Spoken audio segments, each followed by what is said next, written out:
Hey guys, it's Graveyard Graham. Welcome back to the Midnight Ride. We're talking movies for the next couple of days. I was looking at the list of 2025 releases, and there were only a couple that I was even remotely interested in. But since then, I did look at that list about 6 weeks ago. Since then, a couple of trailers have dropped. I said, okay, you have my attention. I'm not 100% committed to Fantastic Four, but I'm very intrigued now. I'm more intrigued than I was just at hearing, who the cast was and stuff after seeing the teaser. But one that I've moved from the possible column into the yes column is Thunderbolts, which surprised me because I was largely checked out on Marvel. The last one that I saw in the theater was Black Widow in 2021, and I walked out of that really disappointed. Um, my friend Jackson was very high on that one. Like out of all of them, he ranked that one in his top 10, like number 6 or something. I was like, dude, this makes me question all of your other tastes. And then he just had like a book come out last month. He's like, hey, you want to read my book? No, I'm good.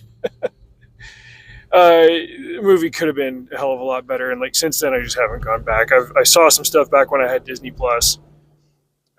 Shang-Chi had its moments. It was about half an hour longer than it needed to be.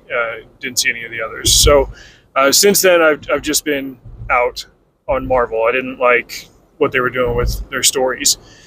The trailer for this one, the original one that I saw a couple of months ago, looked really cool. Then there was a second one that I missed, so it auto played yesterday, and I watched that and I was like, this really looks like it's up my alley.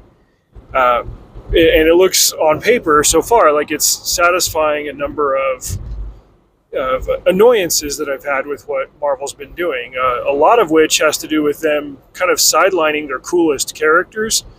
This one takes a lot of their cool side characters and it's putting them all in one story. It's been compared to like Suicide Squad, like it's Marvel's Suicide Squad. It's not necessarily that they're all villains. I guess plenty of them have been, but it's the guys that are more in the gray area. I am not all that well versed in the Thunderbolts as a comic property. I have heard people who are say that none of these guys were in the original Thunderbolts, and maybe plenty of them haven't been canonical Thunderbolts. Marvel through Disney has been doing stuff like this for a long time. That's the 5,000 character problem. Like, oh, we own all these characters, now we can do whatever we want with them. And it's like, well, you're not really adapting the characters. You're just putting something on screen and naming it that. All that said, they are playing with pieces that they've already established, and it looks like they're putting them all in a team or giving them a similar objective. It's going to be that whole like, hey, we don't like each other, we don't trust each other, but we have to work together, and we're all a little bit rough around the edges. So the roster is Black Widow's little sister, played by Florence Pugh. Some people are really high on her, some people really hate her. I think she's fine. Her Princess Irulan in Dune was like that role was kind of diminished, but she did fine. I'm kind of middle of the road on stuff that people are really, really passionate about. It's like, whatever, I think she did a good job. I really liked David Harbour's kind of comedic chops as Red Guardian, although he was crushingly underutilized in that Black Widow movie, and like he kicked zero butt at all. Like he had one fight scene and he just got worked by not Taskmaster. I've been told that Taskmaster is way more epic in the comics, and he's also definitely supposed to be a dude. What they did with Dreykov's daughter was dumb in that movie. It's one of numerous dumb things in that Black Widow movie. Nevertheless, that's what they've established, and they're bringing female taskmistress into this one as well. So if they can kind of redeem these underused or poorly used characters from previous properties in a espionage type thriller with great action scenes and whatnot, then I'm keen to see that. There were some really cool action sequences with Bucky. He's got a role to play in here, and he's like Sebastian Stan as Bucky has been probably my favorite Avenger. Like obviously Cap had the best movies and the best stories and stuff, but man, that Falcon and Winter Soldier show it showcased some of the things that they could have done with him, and then they completely misfired on others. But if they can give him something really great to do here, I want to know a little bit more about the story. It sounds like he's got more of a prominent role in it. I'm on board. They're also bringing back Ghost, the antagonist, or one of the antagonists from Ant-Man and the Wasp. It's another movie that gets a lot of hate. But I remember watching that at the theater and just having fun, laughing, whatever. Like, oh, he gets sidelined and it's really a Wasp movie. Okay, sure, whatever. Like, I had fun watching it. All that said is, like, they're putting a list of cool characters together with different powers, and making them do the whole buddy cop, except we're not buddies, but we have to rely on each other thing. And they're bringing back U.S. Agent, like Dark Cat. They call him Dime Store Cap in the trailer.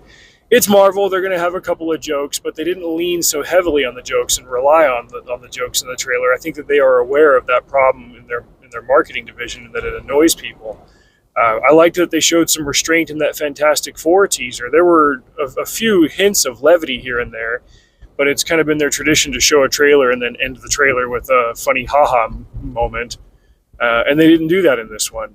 I think they're learning from some of their larger annoyances with the audience and saying, like, okay, let's do this. Let's give it just a little bit more teeth, a little bit more edge. We'll bring back some of these underutilized characters and have a one-off adventure. Obviously, it's going to tie to other things in some of the shows and other movies that I haven't watched, whatever. I want to see this roster of characters team up to do something cool.